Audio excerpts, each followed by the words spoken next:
to be honest. But here we are.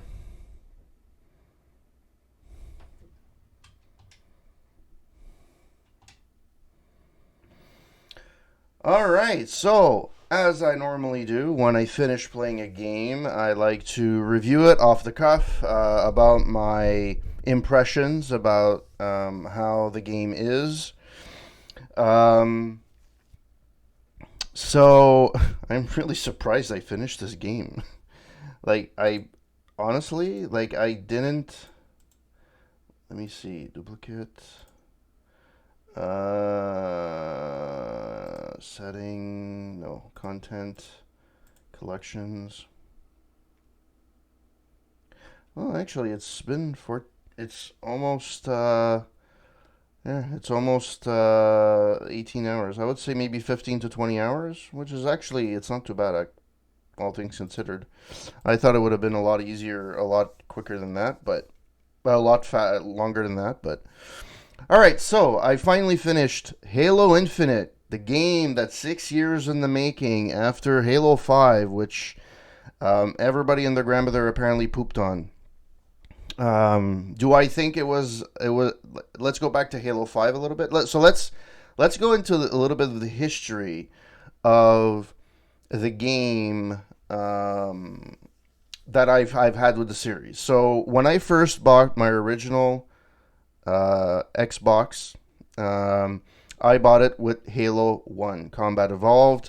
I absolutely loved it. There were parts of it that I wasn't always 100% sure. I remember getting stuck at a few places because the missions weren't super clear where you're supposed to go. But other than that, I remember it being really, really good and I really loved it. Keep in mind, I haven't played 1, 2, 3, 4 after their release. So I played 1 when it got released, 2 when it got released. Actually, Halo 2, I have the special edition. It has a metal casing. 3, 4, and 5 as well. So I haven't actually replayed. These are a lot of recollections of when I played the game. When I played 1, it was fantastic. I loved it. Then 2 was good. I loved it, but I didn't like the ending because it ended up being a to be continued. Like basically the game could have ended with to be continued, and that's basically what it could have done. Which was a I hate that. And it was really like most games that that are in a series. That is true. That's basically how it's gonna go. That's what it's gonna be. But it was really, really like upfront and in your face that it was like third was gonna conclude the story, right? And then Halo 3 played around. So Halo 2, I played the multiplayer. It's the last real multiplayer that I invested time in. Um, like the storyline. 3, great conclusion to the story. I loved it. I might actually go back because I don't remember fully 100% the game. So it would be nice to go back and remember how it actually concluded. And then there was Halo 4. And now these are all the main entries. I didn't play Halo Reach much, Halo Reach 2, ODST, and stuff like that. So I'm just talking about the main series, the mainline series. Then there was Halo 4, which was the first one with 343 Industries, which wasn't bad, but I remember it being short. And 5 was really short. 5 I played in one weekend. I think it was like not even 10 hours, like the storyline. And the way I felt about 4 and 5, they put more an emphasis on the multiplayer because that's the bread and butter of Halo. Like a lot of people love Halo, and the story took a back burner. The difference with Halo, with a lot of different games, it has a good balance of, in general, I'm not saying every game, but it has a good balance of a storyline that's engaging and fun, but also multiplayer that is, engaging and fun as well. And no, most series they have one or the other. Like Call of Duty, they have a single player, but it kind of usually it's not very long and it's kind of Same thing with Battlefield, but their bread and butter is multiplayer. And then vice versa, a lot of other games that are trying to incorporate multiplayer when they're single player games, the multiplayer looks like it's second fiddle to the main story. Halo has a way of actually making the storyline, in theory, making the storyline just as good as the multiplayer. There were hiccups along the way. Obviously, 343 didn't hit it out of the park with, and I think the expectation for 343 were so high with 4, they couldn't make it, they couldn't attain that level of that level of uh, expectation. And I think 5, they took a step back. 5, they really took a step back. Now, why? I don't know. The story was, I remember the story being disjointed, and you didn't really play as Master Chief much. You played mostly as other characters. And Halo is Master Chief. I mean, the thing is it's great. So then you have Halo Infinite, which started off on the wrong foot, which basically, they had a reveal about a year ago at E3. Everybody poo-pooed. It looked horrible, yada, yada, yada, and okay, whatever. Now, I do understand from a Microsoft perspective, it sucked that they had to delay Halo Infinite a year, because they still had to release the console, and they had to release. They weren't able to release Halo Infinite. In fact, Halo Infinite logo is on the Xbox Series X. I don't know about the Series S, but I know the Series X, it has like Halo on it, right, as the main game. And it didn't come out, so that was a bit of the disappointment. Yada yada yada. Took their time. They said it would be delayed a year. They were upfront, which I do appreciate. A lot of fans weren't happy about that. Some people were on the fence. It's like, okay, whatever. And then they had the whole debacle with Cyberpunk 2077, and a lot of players were thinking, well, will Halo fall in the same basket as Cyberpunk 2077? Because Halo Infinite technically could play on the original Xbox as well. But I think, don't quote me on this, I think that Halo Infinite, it's not ported to the actual Xbox One. It's actually playing through xCloud. So you're playing through xCloud, which is a Series S. Or 1X. I forget what the blades are, but the servers are. But basically, you're playing on cloud. You're not playing on the original Xbox. So that's why I was able to handle it. Now, I played the multiplayer on my on my Xbox One S, and on my original Xbox One, which chugs like a mother tucker. Like, honestly, it's horribly slow. And it played fine. The multiplayer, I had no problems. I suck at multiplayer, but that's me. That's not the machine. So that's kind of where Halo Infinite kind of felt, and that was the precursor to the release of the game. So in November, they kind of did a shadow drop-in, a shadow release of the multiplayer on the anniversary of Halo. Was actually pretty cool that they did that, and it's free to play. And to keep in mind, Halo Infinite is on Game Pass. You don't have to buy it. This is the first game I actually haven't bought. The first Halo main game that I haven't bought. I have 1 to 5 on disc, and I didn't buy Halo Infinite. It's on Game Pass, so I didn't have to buy it. I might actually still buy it when it goes down in price, but hey, great. I didn't have to dish out to play the game. So it's, I believe, also on PC on Game Pass, which is actually pretty sweet. All right, so that was the precursor to the game. The game gets released. Everybody, reviews more or less go along the lines of it's a positive review. But there are certain things that a lot of reviews didn't cover, and I find it actually detracted me a bit, not from the main game itself, but from the overall polish of the product. So let's start with the visual aspect. The visual aspect, it looks fantastic. The worlds, a lot of people with the reveal, a lot of the trailers that they saw, especially the gameplay demo, I think they did a month ago or so. A lot of people thought that this would be a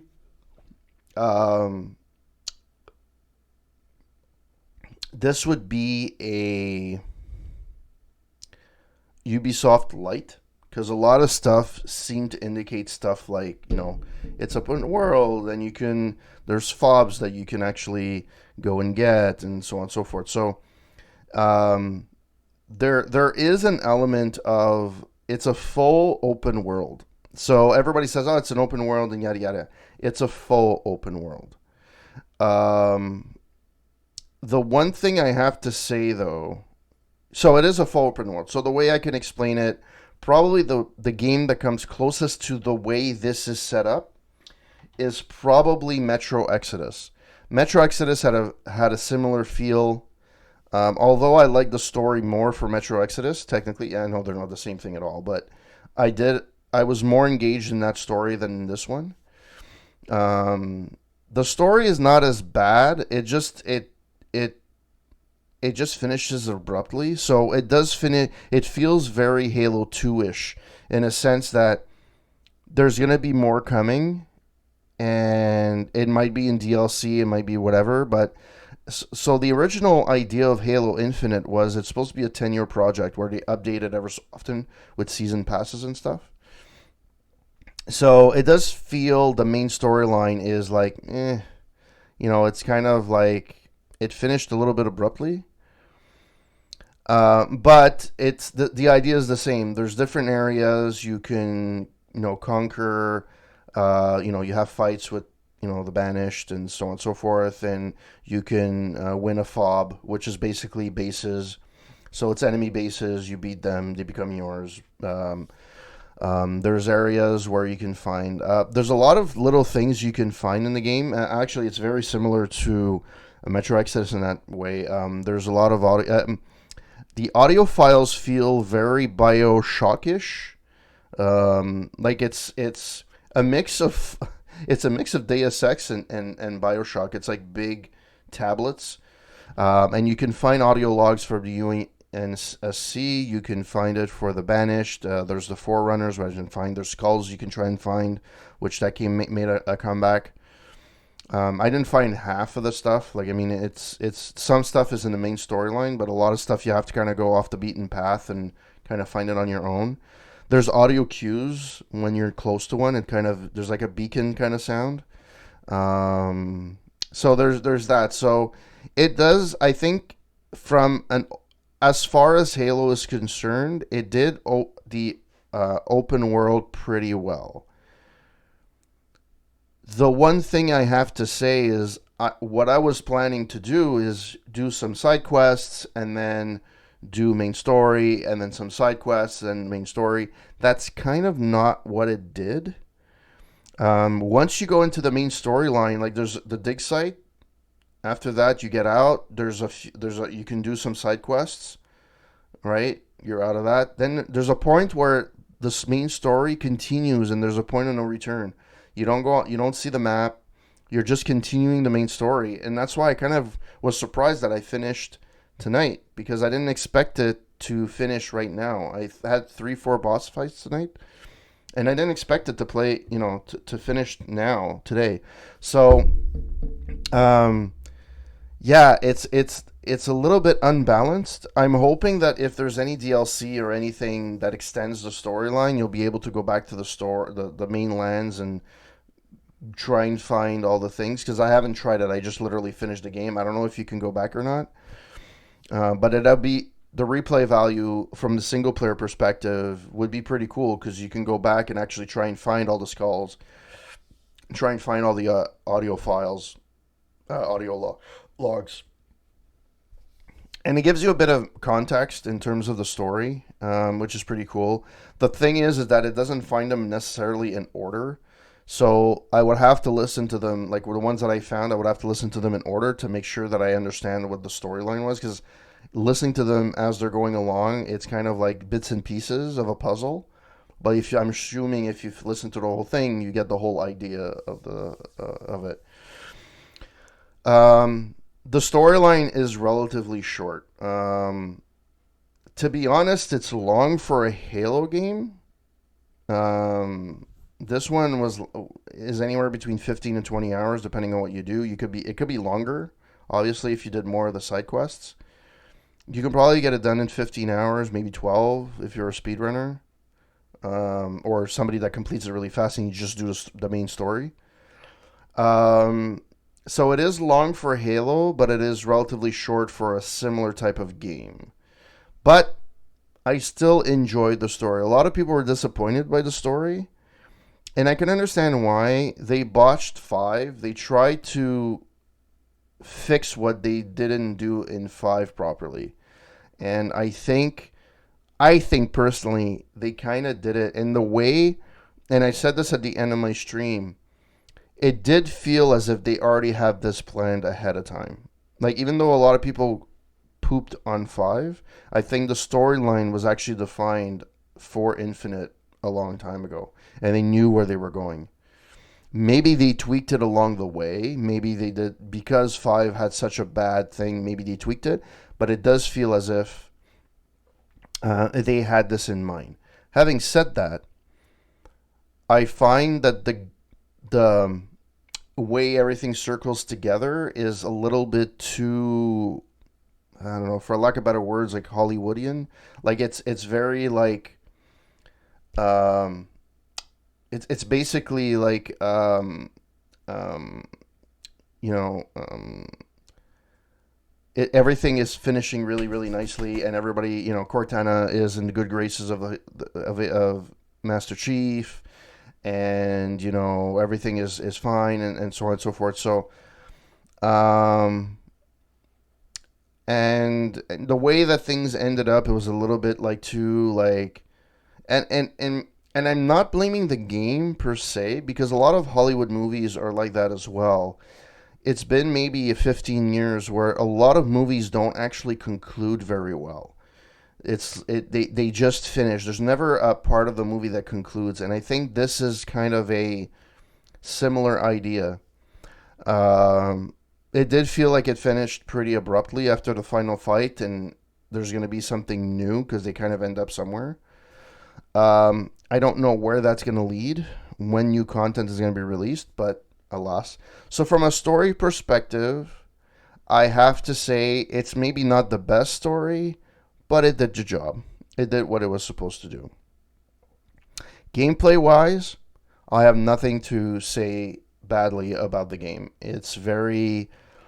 Um, it's very smooth. Um, Never noticed any stuttering, or very rarely. I think it crashed once, I believe, but it was during quick resume, and sometimes that happens with quick resume. So, I mean, I'll give it a pass. It happened only once.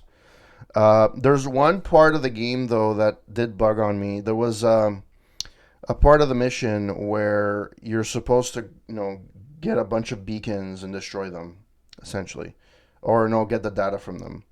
And there's one. So basically, when you get to a beacon, it's like a bus. It's a horde fight. It's basically a bunch of enemies. You kill them all, and then you're able to go in once you finish the battle.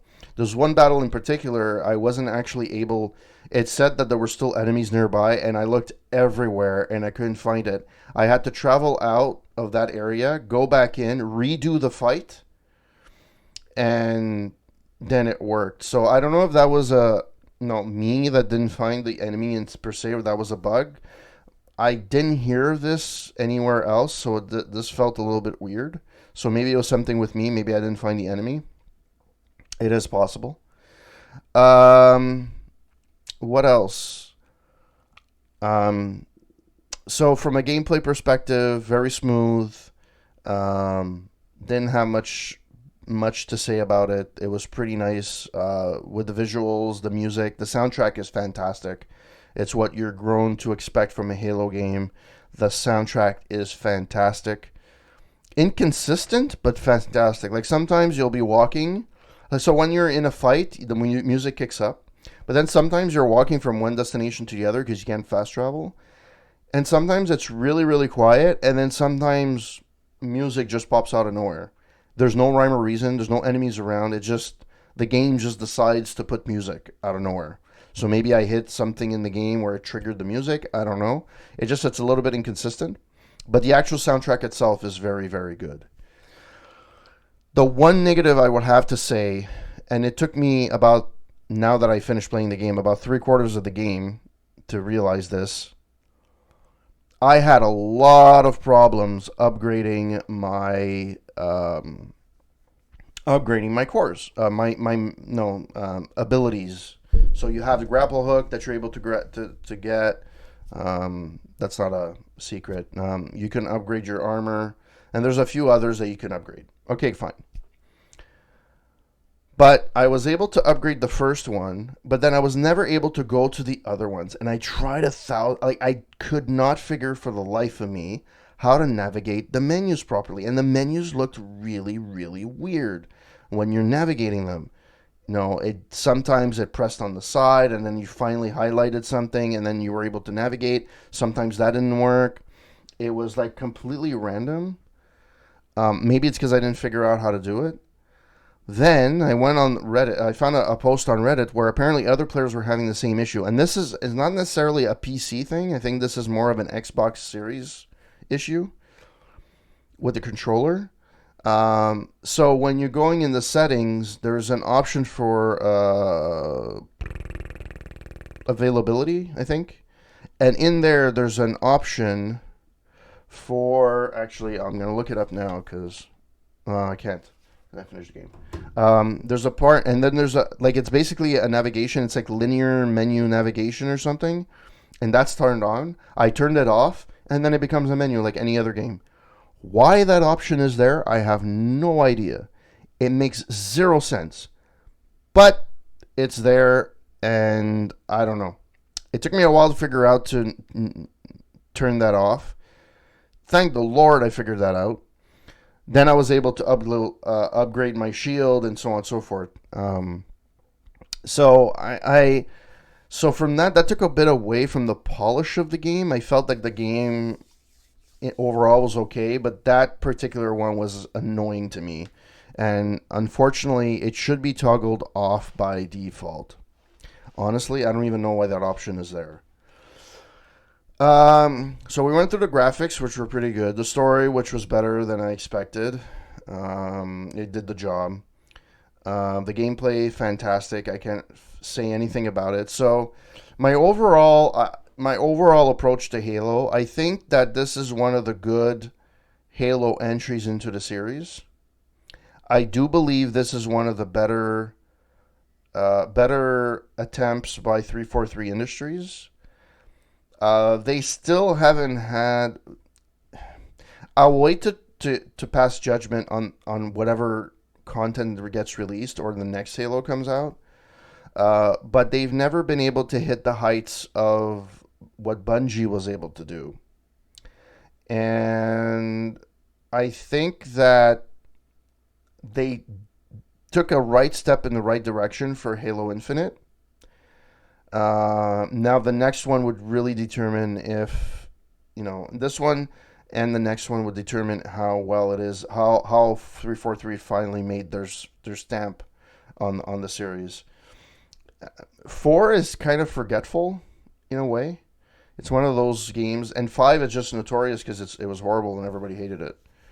And I think Halo Infinite is really good, and the fact that the multiplayer seems to be doing really, really well with players. I think that's going to go a long way for replayability. I think a lot of people are going to be playing Halo for a while. Then again, a lot of people played Halo 5, the multiplayer. That's the aspect they liked. They didn't really like the story, but they liked the multiplayer. So if they keep giving out content, pushing out content for the main story, I don't know if that would be released on Game Pass or if you would have to purchase it. But that's good. I think if I had to give it a rating, I think that I would give it a solid 7.5 to 8. I think it did the job. The gameplay, you're playing it for the gameplay, and the gameplay was fun. Sometimes it felt a little bit repetitive. You know, sometimes I do feel that the grapple hook is actually overpowering, especially when you upgrade it all the way to the end. It's a bit overpowered, but at the end of the day, it's actually pretty good. So yeah, I had fun. I actually had fun playing this. In fact, tonight I wanted to play a little bit longer, and I was like, okay, I'm going to play this a little bit longer, and then look at that. I finished the game. So I'm probably gonna go back if I can to finish some side stuff. I don't know if I'll do it on stream, but I will be probably doing it. I do want to go play some multiplayer. Now that I played the main game, I think I have an idea. I think the grapple hook and the shield, I think, is an extra in the multiplayer. Like you don't have it in the multiplayer. You have to gain it and then you can use it. Yeah, so I think that is it. It's a good entry in a Halo world. I think Halo's on the right track. I think they're doing pretty good. I do like how the way the world looks. The game does look fantastic. I have to say, it looks freaking awesome. And I think that extra year. See, this is where I think gaming companies did well by taking that extra year. They did it right. Where Cyberpunk kind of rushed things out, even if they delayed it, and they kind of delayed it, and then I think they succumbed to pressure from their own stakeholders to release something, and it botched. I think Microsoft couldn't afford Halo to be a horrible game or a bad game. I think it, in most fans' eyes, not the hardcore fans. The hardcore fans are always going to look at Halo in a no pink lenses. No, they're always going to see everything rosy and everything is fine. From a middle of the road Halo kind of guy, like I am a fan of the series, but I'm not like a hardcore fan. I think they did a good with this entry. I think it fits in the conversation in one of the better Halos, just for the way. Because the thing is, even in the first few games, one of the things that I remember telling myself is it would be super awesome if I could navigate the world and just walk around. And he did this with this one. And now we have the hardware and we have the capability to actually do that. And he did it. So I think this is going to suit a lot of players. Do I see it fit in the first three? No, the first three from Bungie, I think, is they're superior. Storyline wise, I really like them. I think this is by far the best 343 Industries Halo game that they released. It's better than main storyline. I'm saying this is better than 4. It's better than 5. I'll definitely like this, and I actually wanted to play more of it. I actually wanted to get more into the story and see like where are we going from here. So that's a good sign, right? I can't say I said that a lot about like other games as well. But I'm not a super critical kind of guy in terms of story. Like to me, if it keeps me entertained, it's fine. Like I don't nitpick and say, "Oh, it's not part of the lore. It's not this." You know what? If the storyline is interesting, I'll be fine. And in this case, it suited my needs. The gameplay is fun. It's so silky smooth. Like just the controls, it's just everything just fit perfectly, and I really appreciate it. So, yeah, if I you have no, I mean, if you're on the Xbox Series X, chances are you have Game Pass or a Series or a PC. You gotta try it. You don't have to buy it. You can try it. Now, for those that don't have Game Pass, should you buy Halo? It's a hard sell right now. If you're not a fan of the series, obviously, if you're a fan of the series, obviously yes. If you're not, I might actually wait for more content to get released, especially if you're a story kind of guy, and see where it goes. But no, if it's $60 for this game or $70 for this game, um, I would say wait a little bit. Anyways, there's going to be sales. Anyways, like there's always sales. But for those that are on Game Pass, you have no reason not to try this, especially if you like FPSs. So, really, really liked it. Hope that you guys liked my stream of Halo Infinite. I shall see you next time for my next review. Have a good one, guys. Ciao.